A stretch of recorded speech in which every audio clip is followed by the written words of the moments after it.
오늘 2부의 첫 주제는 리테일 매장의 디지털 인스톨레이션입니다.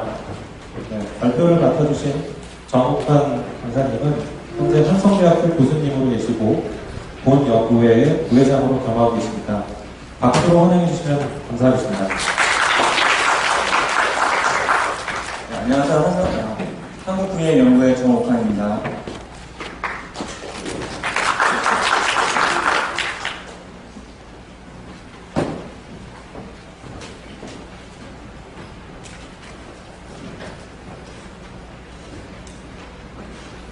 제가 오늘 발표할 주제는 리테일 매장의 디지털 인스톨레이션에 관련된 내용입니다.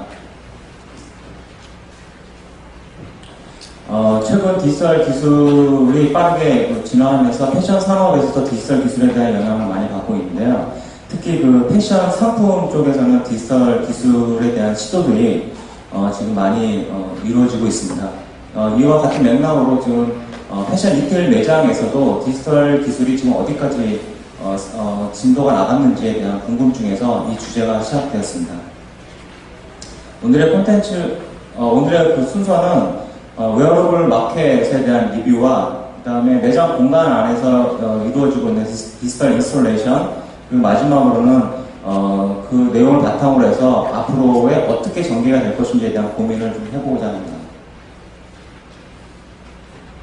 웨어러블 마켓에서 지금 웨어러블이라는 키워드를 좀 중요하게 다룰 필요가 있는데요. 아시다시피 웨어러블은 인체에 착용할 수 있는 상품들, 의류를 포함을 해서 그 액세서리, 안경, 시계, 신발 여러 가지들의 액세서리들이 지금 다 포함이 된다고 할 수 있는데요. 이 부분은 그 외부 환경으로부터의 어떤 보호 기능 외에 사회성이라든가 심미성, 시대적인 것들을 다 반영하다 보니까 그 웨어러블이라는 그 단어가 패션이라고 하는 단어하고 동일하게 사용될 수 있다고 생각합니다. 그런데 몇 해 전부터 그 IT 기업들을 중심으로 해서 이런 패션 아이템을 기반으로 한 그런 새로운 형태의 그 상품들이 나오기 시작했습니다. 그거는 이제 디지털과 스마트 기술이 이제 접목이 된 그 새로운 형태의 웨어러블 테크놀로지라고 할 수 있는데요. 웨어러블 테크놀로지라고 하는 부분은 익히 알고 있던 우리가 알고 있던 그 패션 액세서리를 중심으로 해서 패션 액세서리의 아이템들이 기반으로 된 그 새로운 목적의 상품들이 나오기 시작했습니다. 그 부분을 이제 웨어러블 테크놀로지로 이해할 수 있는데요. 그 웨어러블 테크놀로지 마켓에 대한 카테고리를 보면 첫 번째로 그 정보 오락 분야, 두 번째로 건강 관리라든지 의료 기기 분야, 또 운동, 네 번째로 군사 산업 분야, 다섯 번째로 일반 산업 분야로 나눠지고 있고요. 그 중에서 이 세 가지가 가장 큰 시장을 형성하고 있다고 합니다. 또 다른 발표 자료에서는 패션 아이템으로서의 웨어러블 테크놀로지를 또 다루고 있는데요. 아직은 그 시장 규모가 굉장히 미비하다는 걸 알 수 있고, 이 부분은 우리 그 패션 기업들에서도 다시 한번 좀 생각을 해볼 필요가 있을 것 같습니다. 웨어러블 테크놀로지 시장은 2013년을 기준으로 해서 2013년이 그 삼성 갤럭시 스마트워치가 개시된 시기라고 하는데요. 이때부터 이제 하나의 모멘텀으로서 매년 20% 내지 30%씩 웨어러블 테크놀로지 시장이 신장할 것으로 좀 전망하고 있습니다. 패션을 기반으로 해서 디자인, 그 다음에 제조 산업, 그리고 컨텐츠, 소프트웨어가 하나의 요소로 묶인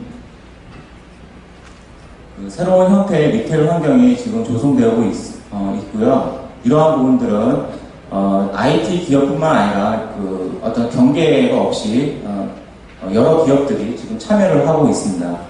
이러한 그 시대적 상황에서 앞으로는 우리 그 패션 기업들도 그 웨어러블 테크놀로지 시장을 좀 선도할 수 있는 그런 계기가 되기를 바랍니다. 그 다음은 이제 매장, 공간 안에서 이런 디지털 기술들이 어떻게 되고 있는지 지금 사례를 통해서 보려고 하는데요. 그 전에, 파인 앤 길모라고 하는 그 경제학자가 1999년도에 하버드 비즈니스 리뷰를 통해서 체험 경제 이론을 발표했습니다. 이 이론의 그 기본적인 핵심은 소비재 산업에 있어서 소비자가 그 스테이지라고 하는 공간 안에서 체험을 하고 이런 체험을 통해서 경제적 이익을 얻을 수 있다는 내용인데요. 이런 체험 공간 안에는 그 영문 스펠링 그 앞자를 따서 포이스라고도 표현을 하는데 크게 네 가지의 체험 요소를 지금 파인 앤 길모어가 지금 제시를 했습니다.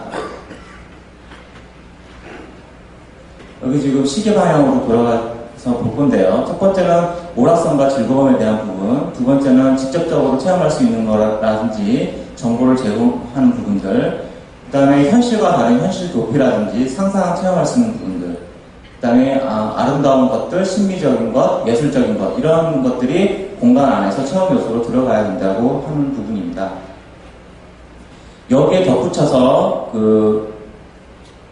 패션 리테일 공간 안에서 추가적으로 얘기를 한다면 리테일 공간은 어쨌든 상품이 필요한 부분이니까 머천다이즈와 엔터테인먼트가 조합되어 있는 머천테인먼트라든지 또는 어떤 비주얼 시그널을 통해서 소비자들하고의 어떤 상호 소통을 위한 인터랙션, 그리고 브랜드가 가지고 있는 스토리나 히스토리나 이런 부분들을 공간 안에서 보여주는 부분도 한번 생각을 해볼 필요가 있을 것 같습니다. 대표적인 사례로 테디베어 스토어, 테디베어 박물관에 대한 얘기들을 많이 하는데요. 여기서 보다시피 테디베어 스토어는 그 단지 인형만 판매하는 것이 아니라 테디베어의 역사를 박물관 형태로 보여준다거나 직접적으로 소비자들이 테디베어를 만드는 어떤 체험 공간을 제공한다거나 또는 그걸 의인화시켜서 그 동화 속의 나라처럼 하는 부분들이 하나의 여러 가지 그 체험 요소들을 다 복합적으로 담고 있다고 볼 수 있습니다.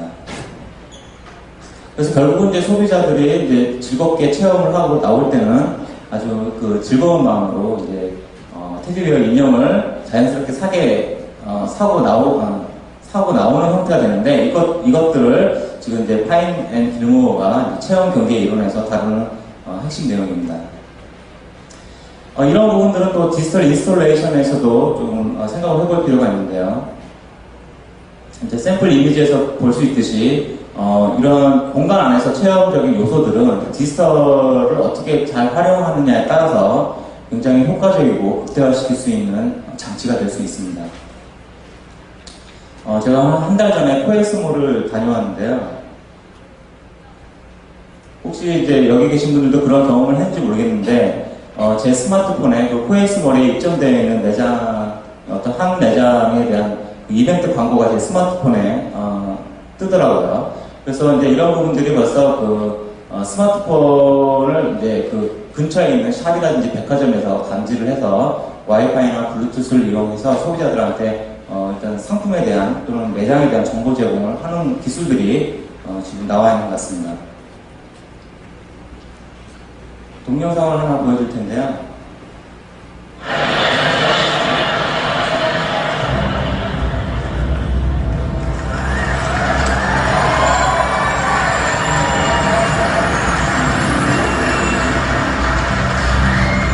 (2010) 10년도에 글로벌 브랜드에서 4D 맵핑이라는 기술로 그 건축물 외관에 디지털 영상을 싸서 패션쇼를 했던 영상 자료입니다. 많이 그 유튜브에도 노출되었던 내용이라 많이 아실 거로 생각이 듭니다. 이제 이런 부분들이 이제 이거를 바라보는 소비자들한테는 그런 현실 도피라고 하는 새로운 똑같은 패션쇼를 하더라도 직접적으로 관찰할 수 있는 현실이 아닌 상상 속의 어떤 새로운 개념으로 체험을 시각적으로 이제 제공을 한다라고 생각합니다.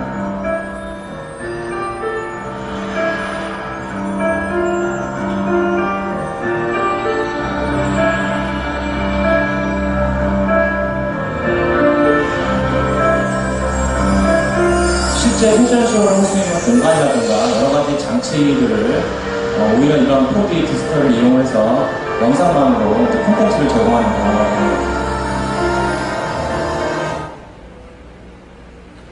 이 브랜드에서 2015년도에 이제 한 5년이 지났죠. 이제 더욱 발전된 디지털 기술을 가지고 역시 이제 패션쇼를 진행했던 영상 사진입니다. 실제로 폴로랄프롤의 매장을 가보시면 알겠지만 사실 그렇게 디지털 영상 기기들이 많이 활용되는 브랜드는 아닙니다. 그래서 뭐 추측하는데 그렇다 하더라도 브랜드가 가지고 있는 패션 기업으로서의 어떤 트렌디한 상징성 이런 부분들이 패션쇼의 디지털을 활용하고 해서 우리 브랜드가 트렌드하다라는 것들을 간접적으로 보여주는 게 아닌가 라는 생각이 들고요. 훨씬 더 세련되어진 디지털 영상 기기들을 활용을 해서 패션쇼를 보여주고 있습니다.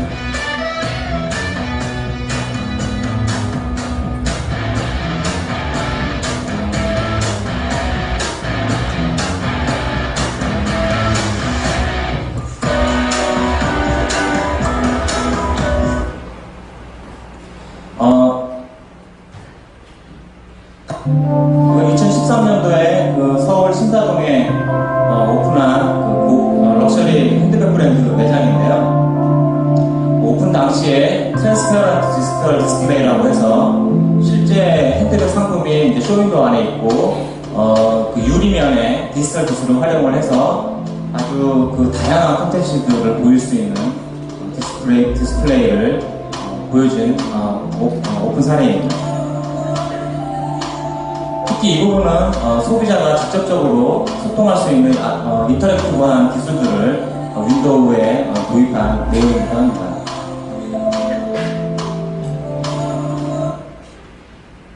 진짜 한 일주일도 안 된 것 같은데요. 제가 똑같은 매장을 이제 다시 다녀왔습니다. 그래서 매장을 이제 어떻게 변화됐는지 봤는데요. 아까 보여줬던 그 트랜스페런트 디지털 디스플레이 되어 있던 부분이 갑자기 아무것도 없어졌더라고요. 근데 제가 낮에 가서 사진을 보다가 저 윈도우를 보니까 빛이 반사가 돼가지고 아무리 봐도 저 실제 안에 뭐가 있는 건지 정말 모르겠더라고요.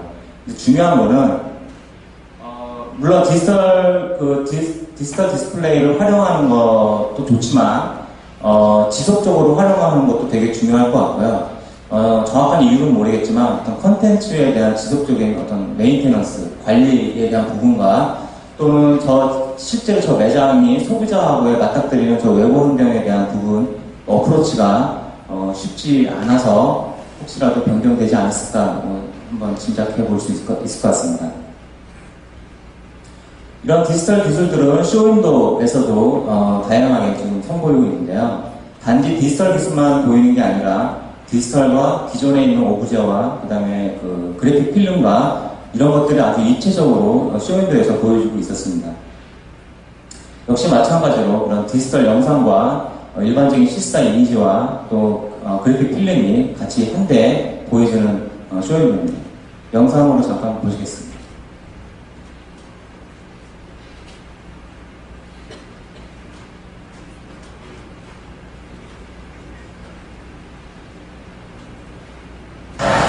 지금 여기서는 마네킹에 입혀져 있는 옷에만 디지털 영상이 지금 처리되어 있는 건데 전체적인 분위기로 봤을 때는 마치 하나의 상상할 수 있는 디지털로 뭔가 되어 있는 것 같은 느낌들을 충분히 보여주고 있습니다.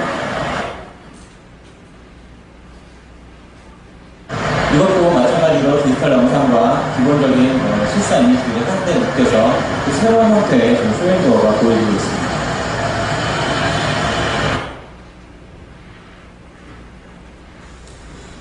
이 쇼윈도우에 활용되는 디지털 영상 기술들은 지속적으로 계속 발전하고 있는 것 같은데요. 지금 이렇게 지금 영상을 보시면 아시겠지만 조금 더 그 불특정 다수의 이런 소비자들 대상으로 쇼윈도우의 역할, 즉 어텐션 하거나 어트랙션 할 수 있는 부분들을 디지털에 대한 그 콘텐츠를 활용을 해가지고 좀 쇼윈도우를 보여주고 있는 것 같습니다. 한번 보시죠.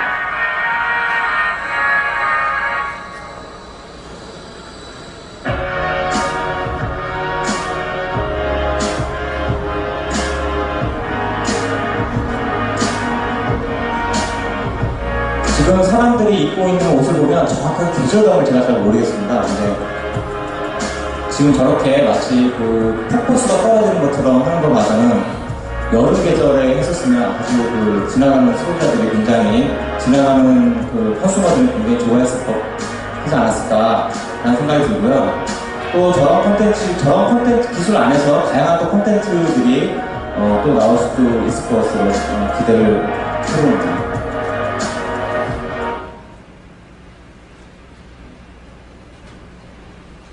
2009년도에 그 쇼윈도 디스플레이로 보여줬던 부분인데요. 아마 그 많이 보신 분들이 있을 겁니다. 디지털 기술이 드러나지 않고도 충분히 디지털 기술을 활용을 해서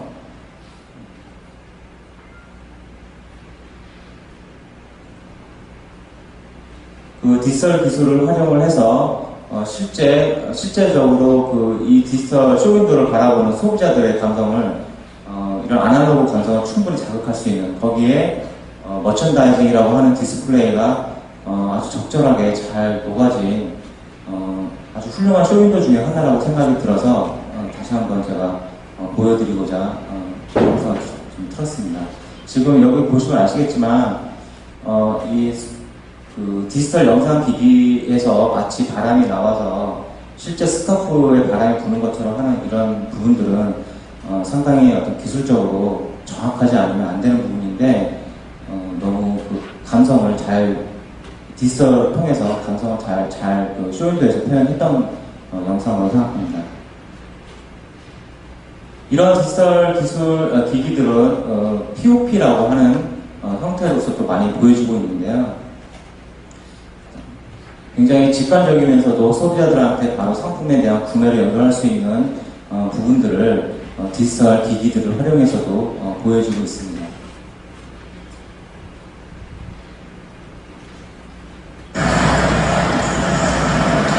이번에 있는 스토어다 보니까 이번에 그 게임 머신을 영상시키는 내용으로 해서 지금 POP를 디지털로 활용을 했습니다.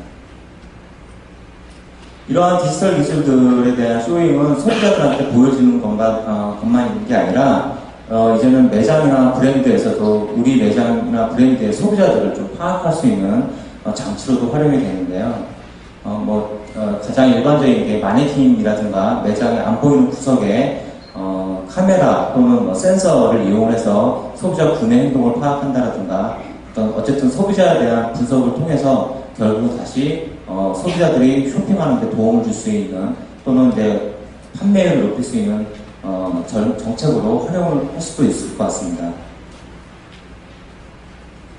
이러한 디지털 영상 기술들은 또 인터랙티브한 인솔레이션으로도 많이 보여지고 있는데요. 상품에 대한 정보를 활용을 좀 찾아본다거나 거기에 뭐 가격도 포함될 거고 또는 그 실제 매장에 없는 상품들은 디지털 영상을 통해서도 간접적으로 상품에 대한 정보를 확인할 수 있을 거고요. 또 그 디지털 그 기기 안에 상품들이 직접적으로 들어있어서 아주 직접적인 상품에 대한 정보를 제공받을 수도 있고 또는 그게 이제 매장 컨디션에 따라서는 테이블로도 활용이 되기도 하고요. 또 상품을 구매하는데 그 디지털 영상 기기가 바로 활용이 되기도 하고 또는 소비자가 다니는 주 동선에서 역시 그 상품에 대한 정보를 확인할 수 있는 기기로도 활용이 되는 것 같습니다. 또한 디지털 영상 기기는 그 비주얼 머천다이징을 처음에 그 계획하는 단계에서부터 활용이 될 수도 있는데요. 그 영상 기기에 대한 쉐이프는 점점점 다양한 형태로 발전하는 것 같습니다. 시각적으로 굉장히 강조하기 위한 디지털이 활용되기도 하고요. 또는 천장에서 조명의 역할과 영상의 역할을 같이 보여주기도 하고요.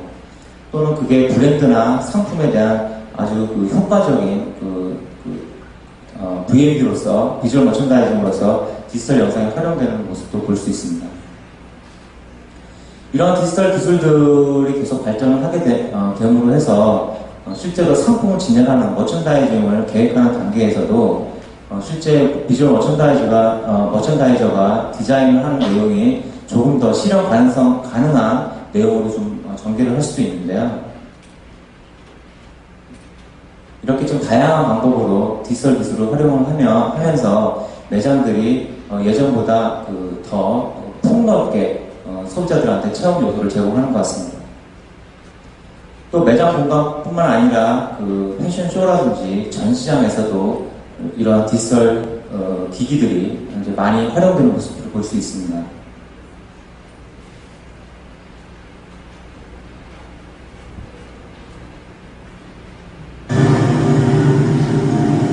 이런 디지털 기기를 통해서 그 전시장 안에서 영상들을 보여주게 되면 결국 청중들한테 조금 더 이 쇼나 전시장에 몰입할 수 있는 또는 집중할 수 있는 그러면서 바로 현실과 다른 어떤 상상 속의 체험을 할 수 있는 아주 그 효과적인 활용으로 디지털 기기가 활용된다고 볼 수 있습니다.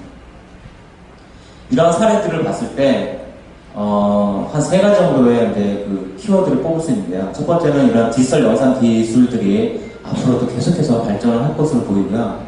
그리고 그게 이제 소비자하고 어쨌든 리테일 스토어에서 활용이 돼야 되는 부분이기 때문에 좀 더 상호 소통할 수 있는 그런 이제 인터랙티브한 디지털 기술들이 더 나올 것 같고, 마지막으로는 이런 디지털 기술을 활용해서 공간 안에서 이런 체험 요소들도 훨씬 더 극대화시켜서 보여줄 수 있는 것 같습니다. 아마 이제 미래 사회에는 그 소비자가 원하든 원치 않든 그 웨어러블 테크놀로지라고 하는 이런 새로운 상품들에 대해서 소비를 하게 될 텐데요. 스마트폰뿐만 아니라 이런 그 새로운 그 상품들을 그 소지를 하게 되면 가까운 매장에서 이 소비자들한테 정보를 제공을 해준다거나 또는 소비자들이 직접 상품에 대한 정보를 찾고 싶을 때 그 상품에 대한 정보뿐만 아니라 그 상품이 어디 매장에 재고가 있는지, 가격을 얼마까지 내가 할인을 받을 수 있는지까지, 그래서 이제 컨슈머에서 이제 스토어 오너로서의 기능까지도 디지털 기술들이 더 도와줄 수 있을 거라고 생각이 듭니다. 또한 이런 디지털 기술들을 통해서 디지털 영상 안에 있는 상품과 실제 상품들이 같은 매장 안에서 공존하는 비주얼 머천다이징 플래닝들이 계속해서 더 보여줄 것으로 보이고요. 또는 실제 상품은 하나도 없이 디지털 영상 속에 있는 상품만 가지고도 구성되는 아주 그 가상의 매장 공간들도 나오지 않을까 조심스럽게 생각을 합니다. 또는 매장에 직접 가지 않고도 여러 가지 그 가상현실 기기들을 통해서 내가 매장의 공간을 직접적으로 간접적으로 볼 수도 있고요. 또는 스마트폰에서 보여지는 상품에 대한 정보뿐만 아니라 실제 내가 매장에서 보여주는 비주얼 머천다이징이 스마트폰에서도 보여줌으로 해서 온라인과 오프라인의 비주얼 머천다이징이 특별한 경계가 없이 소비자가 그 경험할 수 있는 부분들도 나오지 않을까 생각을 합니다.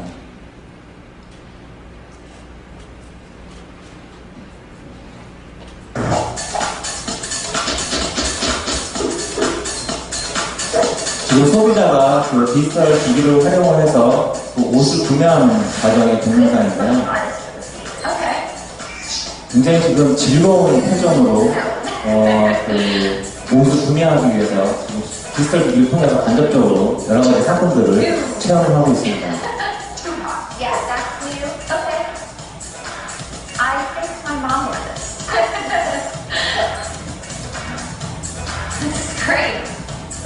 저기서 옷을 구매를 안 하면 되게 뻘쭘할 것 같습니다. 옆에 보조까지 있는데. 자, 저 영상을 보면 조금 더 생각할 수 있는 부분이 디지털 기기의 활용이 소비자를 대상으로 한 리테일에서는 그게 너무 드러나면 안 될 것 같은 생각이 자꾸 들고요.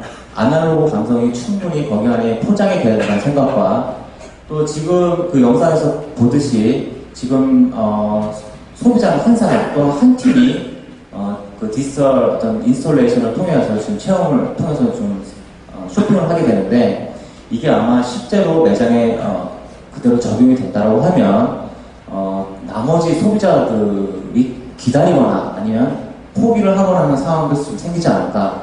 그래서 디지털 기기들이 실제로 리테일 스토어에서 활용되는 부분에 대해서는 더 많은 시뮬레이션을 통해서 리스크를 좀 줄여야 될 것 같은 생각이 들었습니다. 이러한 전체 내용들을 통해서 제가 한 4가지 정도의 키워드를 다시 한번 좀 뽑아봤는데요. 물론 이제 잘 활용하면 좋겠지만 우리 브랜드나 우리 매장에서 이런 디지털 기기나 디지털 장비나 이런 것들이 정말 필요한가, 꼭 필요한 부분인가에 대해서 현재 시점에서는 좀 고민을 다시 좀 해야 될 것 같고요. 좀 전에 말씀드린 대로 디지털 기술이 들어갔다 하더라도 너무 드러나지 않도록 충분히 인간적인 감성에서 따뜻하게 접근할 수 있는 아날로그 감성은 있어야 된다고 생각하고요. 세 번째로는 그런 장비를 세팅을 했을 때, 인스톨레이션 했을 때 정말 누구한테 필요한 건가. 물론 소비자한테도 필요할 수 있지만 판매를 더 쉽게 하기 위한 판매자를 위한 그런 인스톨레이션도 생각해 볼 수 있는 부분이고요. 마지막으로 비용적인 부분들 그리고 효과적인 부분들도 한번 생각을 해볼 필요가 있을 것 같습니다. 제가 오늘 이거 강연을 하기 위해 저도 이제 현대백화점 다시 한번 여기 지금 무역센터를 1층을 중심으로 쭉 둘러봤는데요. 아직까지 이런 디지털 장비나 기기를 통해서 매장 안에서 이런 디지털 인스톨레이션이 그렇게 많이 보이지는 않습니다. 그러니까 아직 이제 상용화되기에는 시간적으로 좀 필요한 부분들은 있겠지만, 어떻게 시도하고 어떻게 이거를 세팅하느냐에 따라서는 선도적으로 또는 지금 시대의 소비자들한테 접근할 수 있는 좋은 툴로서 활용이 될 수 있지 않을까 생각을 해봅니다. 감사합니다.